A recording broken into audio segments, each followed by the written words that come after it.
Hey everyone, Harry here, back from vacation and mostly very glad to be here. A lot has been going on, including today's blockbuster, I guess you could say, certainly sensational lawsuit against Rudy Giuliani, brought by a woman named Noelle Dunphy, with all manner of sort of lurid, embarrassing, grotesque accusations against Giuliani. Now, let me just say as a prefatory matter, people have been saying for years, it's been a not very well kept secret, that he's been really losing it. He's been both grotesque in his personal behavior.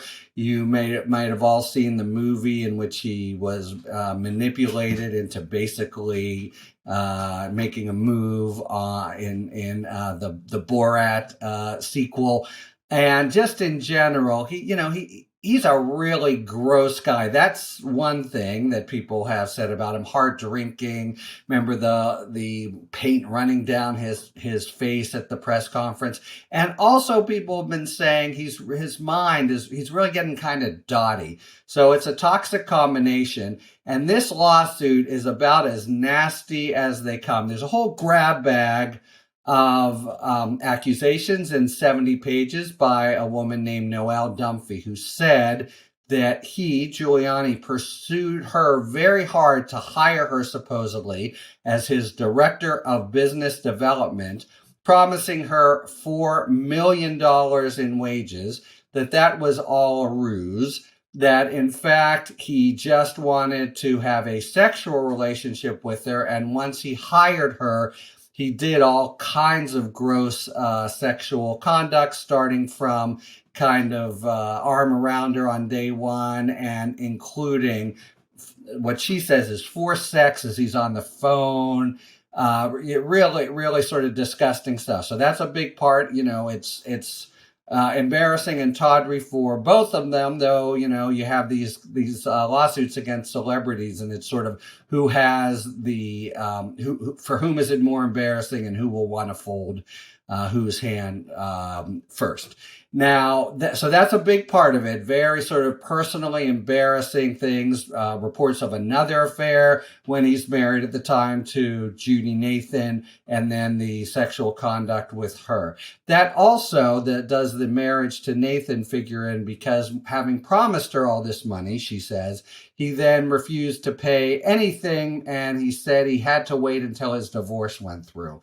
Not exactly clear what that's about or why, but that's the allegation. And the $4 million at the end of the day turns into something like $12,000 in expenses, and basically he stiffs her completely according to the complaint. So in her 20 counts under New York law, she asked for $2 million of back pay, but she asked for $10 million in total for a whole series of different causes of action under New York law: hostile work environment, breach of contract, breach of fiduciary duty, kind of the whole grab bag of New York law.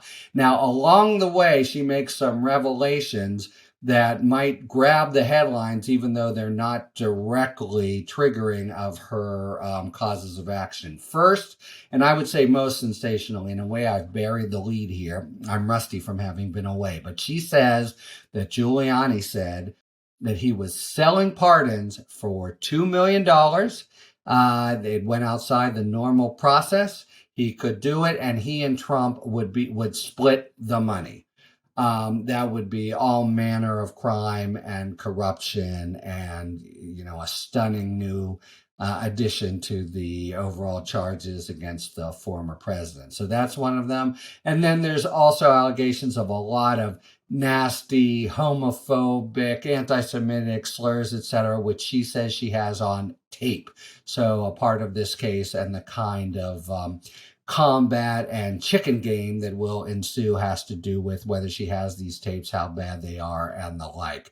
So it sort of plays out on two levels. On the one hand, a very sensational, very lurid, it really have to underscore with some of the accusations, they're just accusations. You have to see what evidence there is. But that's the sort of very embarrassing lawsuit against Giuliani, but, arguably in character for what we've learned about and seen about him in the last few years. But then conjoined with that are allegations that matter more to the broader role that Giuliani played with Trump, and especially the accusation that he was selling pardons and splitting them with Trump, which would be, not just all manner of crimes, but a kind of breathtaking corruption of executive power. So there you have it. It will now go, and as a complaint does, to Giuliani will have to answer it. He came out of the blocks with public statements saying, absolutely false, et cetera, et cetera. By the way, this is just one of two lawsuits that happened to him this week. The other was from a man who says he patted Giuliani on the back and insulted him in some way. And Giuliani arranged for him, basically, in the allegations of the lawsuit, that Giuliani lied and had him arrested for a crime he didn't commit, to quote unquote make an example out of him. Giuliani said when that happened that he'd been really pushed hard by the guy, but there's apparently a video that shows not at all, as the guy said, a gentle pat. So a bad week for Rudy Giuliani in the legal system, portending many more, but then also the side story may be bigger than the rest of possible selling of pardons. There you have it, both suits unfolding and as they do in New York law, which can be slow, but at least Giuliani's response on both will be due in about 10 days, so we'll be following that. Talk to you later. Thanks for tuning in.